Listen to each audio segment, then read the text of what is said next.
Ajouter au tableau une barrière qui, je l'espère, n'existera pas, mais enfin elle a existé dans d'autres pays, et c'est là que l'autorité de la concurrence peut avoir un rôle à jouer, c'est la barrière stratégique.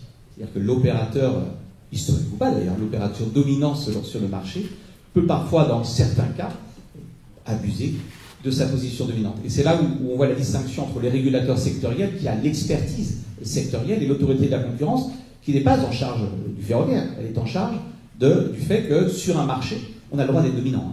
On n'a pas le droit d'en abuser ou de mettre en œuvre des pratiques d'entente. Et cet dernier exemple de barrière, ce que j'appelle stratégique, ça n'est pas une vue de l'esprit. Alors j'ai regardé un petit peu ce qui s'est passé dans d'autres pays. Alors, je ne reprends pas le cas de la France, vous connaissez tous le cas qui a été traité par l'autorité de la concurrence il y a très longtemps, je crois que c'est 2012, dans le fret ferroviaire. On va passer sur ce cas, qui fait partie de l'histoire maintenant, j'espère. Revenons par contre sur d'autres pays, j'ai regardé un petit peu. Vous avez le cas tchèque, qui est actuellement investigué par la Commission européenne.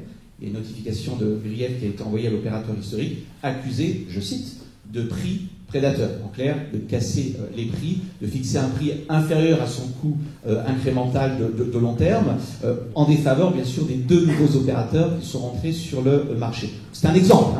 Second exemple, puisque nous parlions de l'Italie, restons sur l'Italie. J'ai trouvé deux affaires intéressantes. Monsieur, il s'agit d'opérateurs historiques. Tout d'abord, lorsque NTV est entrée sur le marché, visiblement, elle a eu un problème d'accès à la maintenance ferroviaire dans la région de Naples, et NTV a saisi l'autorité de concurrence italienne.